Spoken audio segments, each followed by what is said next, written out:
ಯಾರದು? ಯಾರಿದ್ದೀರಾ? ಯಾರದು? ಯಾರಿದ್ದೀರಾ?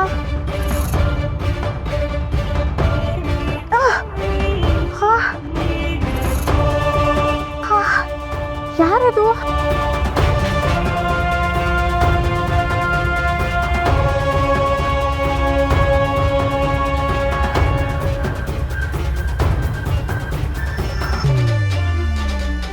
ಯಾರು ನಾನು ಬರೋಕ್ಕಿಂತ ಮುಂಚೆ ಬಂದು ಸಾಕ್ಷಿನ ತಗೊಂಡು ಹೋಗಿದ್ದಾರೆ.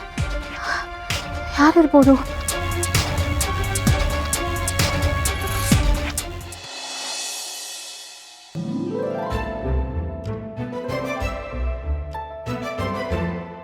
ಜಾನಿಯವರೇ. ಓ ಆಫೀಸಿಗೆ ಹೊರಟ್ರಾ? ಸರಿ, ಹುಷಾರಾಗಿ ಹೋಗಿ ಬನ್ನಿ. ನೋಡಿ, ನೀವು ಈ ಥರ ಎಲ್ಲ ಕಾಳಜಿ ತೋರಿಸ್ತಾ ಇದ್ರೆ ಜಯ ಅಂತ ಎಲ್ಲೂ ಹೋಗಲ್ಲ, ಇಲ್ಲೇ ನಿಮ್ಮ ಜೊತೆನೇ ಮನೇಲಿ ಇದ್ಬಿಡ್ತಾರೆ. ಮತ್ತೆ ನಾನು ವರ್ಷ ಶುರು ಮಾಡಬೇಕಾ? ಅಯ್ಯೋ ಬೇಡ ಬೇಡಪ್ಪ, ಮುದ್ದಾದ ಹೆಂಡತಿ ಮುದ್ದಾಗಿ ಕಾಳಜಿ ತೋರಿಸ್ತಾ ಇದ್ರೆ ಜಗತ್ತಿನೆಲ್ಲ ಮರೆತು ನಿಮ್ಮ ಮಡ್ಲಲ್ಲಿ ಮಲಗ್ಕೊಂಡ್ಬಿಡ್ಬೇಕು ಅನ್ಸತ್ತೆ ಅಷ್ಟೇ. ನೀವು ಜಗತ್ತನ್ನ ಮರೆತರು ಜಗತ್ತು ನಿಮ್ಮನ್ನ ಮರಿಬೇಕಲ್ಲ. ಎಲ್ಲ ಹೆಜ್ಜೆನೂ ಗಮನಿಸ್ತಾ ಇರುತ್ತೆ. ಏನು ಹೇಳಿದ್ರಿ? ಏನಿಲ್ಲ ರೀ, ನೀವೀಗ ಮೀಟಿಂಗ್ಗೆ ಬಿಡದಿಗೆ ಹೋಗಬೇಕು ಅಂತಲ್ವಾ? ನೀವು ಹೋಗ್ತಾ ಇದ್ರೆ ಅವ್ರನ್ನ ಕಾಯಿಸ್ದಾಗಲ್ವಾ ಹೇಳಿ? ನೋಡಿ, ಇನ್ನು ಸ್ವಲ್ಪ ಹೊತ್ತಲ್ಲಿ ನೀವು ಇನ್ನೂ ಇಲ್ಲೇ ಇದ್ದರೆ ಕಾಲ್ಸ್ ಬರೋಕ್ಕೆ ಶುರುವಾಗುತ್ತೆ, ಅದಕ್ಕೆ ಹೇಳಿದೆ. ಅದು ಸರಿ, ಒಂದ್ಸಲಿ ಕಮಿಟ್ ಆದಮೇಲೆ ಹೊರಗೆ ಬರೋದು ತುಂಬ ಕಷ್ಟ. ನಾನು ಹೋಗಿ ಬರ್ತೀನಿ ಮನೆ ಕಡೆ ಜೋಪಾನ. ಸಂಜೆ ಕೆಲಸ ಮುಗಿಸ್ಕೊಂಡು ಬೇಗ ಬರ್ತೀನಿ. ಹುಷಾರಾಗಿ ಡ್ರೈವ್ ಮಾಡಿ. ಬಾಯ್.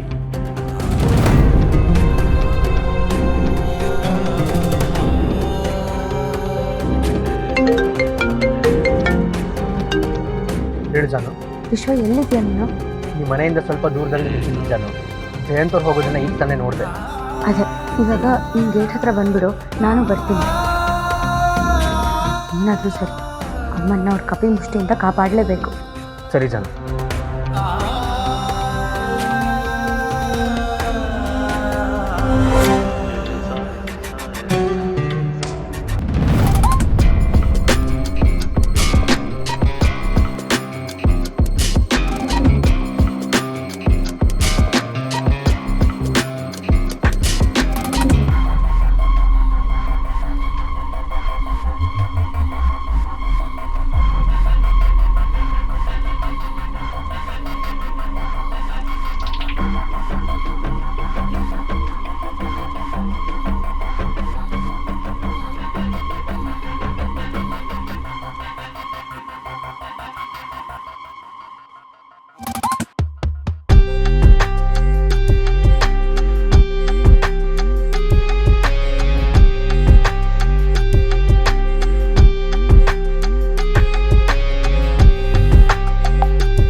ಏನು ಯಾರೂ ಕಾಣಿಸ್ತಾನೆ ಇಲ್ಲ.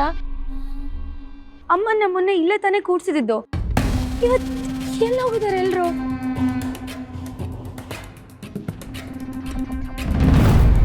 ಇದೊಳಿ ಅಮ್ಮ. ಅಮ್ಮ, ನನ್ನ ಮಾತು ಕೇಳಿಸಿದ್ಯಾ?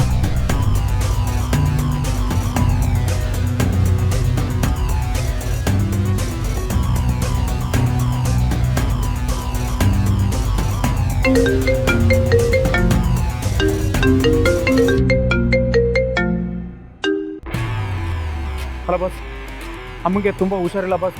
ಮೈಯೆಲ್ಲ ಸುಡ್ತಿದೆ, ಯಾಕೋ ತುಂಬ ಸುಸ್ತಾದಂಗಿದ್ದಾರೆ.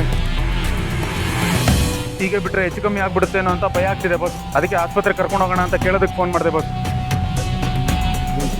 ಸುಮ್ಮನೆ ಯಾವುದೋ ಆಸ್ಪತ್ರೆಗೆ ಕರ್ಕೊಂಡು ಹೋದರೆ ಡೌಟ್ ಬರುತ್ತೆ ಕಣಪ್ಪ ದೀಪ. ಒಂದು ಕೆಲಸ ಮಾಡು, ನಾನು ನನಗೆ ಗೊತ್ತಿರೋ ಡಾಕ್ಟ್ರ್ ನಂಬರ್ ಕೊಡ್ತೀನಿ, ಲೊಕೇಶನ್ ಕಳಿಸ್ಕೊಡ್ತೀನಿ, ಅಲ್ಲಿ ಕರ್ಕೊಂಡು ಹೋಗು. ನೋಡು, ಕೇರ್ಫುಲ್ಲಾಗಿರು. ಸರಿ ಬಸ್. ಅವರು ಎಸ್ಕೇಪ್ ಆಗಬೇಕು ಅಂತ ಈ ಥರ ಎಲ್ಲ ಪ್ಲ್ಯಾನ್ ಮಾಡ್ತಿರ್ಬೋದು, ನಾಟಕ ಮಾಡ್ತಿರ್ಬೋದು. ಆ್ಯಂಡ್ ಹುಷಾರಾಗಿ ಕರ್ಕೊಂಡು ಹೋಗಿ ಕರ್ಕೊಂಬನ್ನಿ ಅವ್ರನ್ನ. ಬೇರೆ ಎಲ್ಲೂ ಹೋಗಬೇಡಿ, ಗೊತ್ತಾಯ್ತಾ? ಸರಿ ಬಸ್. ಸರಿ, ಲೊಕೇಶನ್ನು ನಂಬರು ಕಳಿಸ್ಕೊಡ್ತೀನಿ.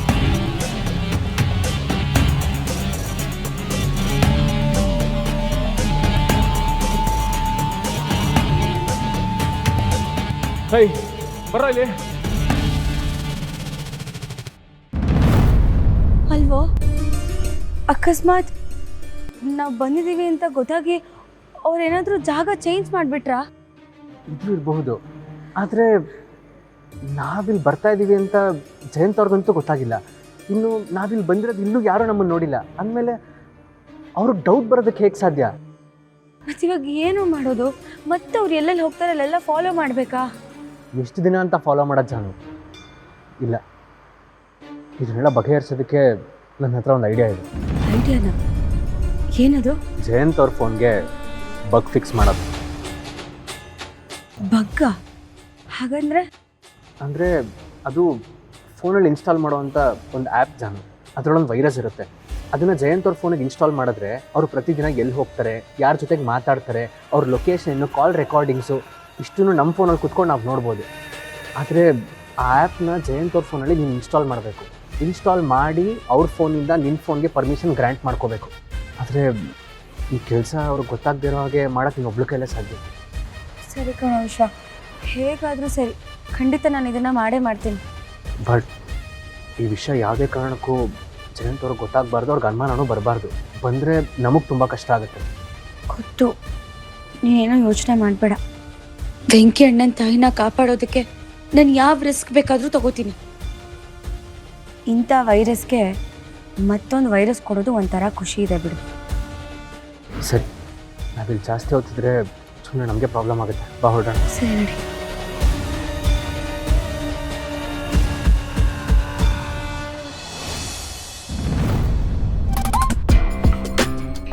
ಮೇಡಮ್ ಅವರೇ, ಮತ್ತೆ ಈ ಜಾಗಕ್ಕೆ ಯಾಕೆ ಕರ್ಕೊಂಬಂದ್ರಿ?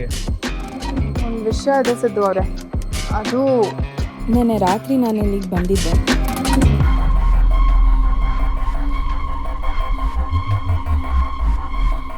ನೀವು ನಿನ್ನೆ ರಾತ್ರಿ ಒಬ್ಬರೇ ಇಲ್ಲಿಗೆ ಬಂದಿದ್ರಾ? ಯಾಕೆ ಮೇಡಮ್ ಅವರೇ?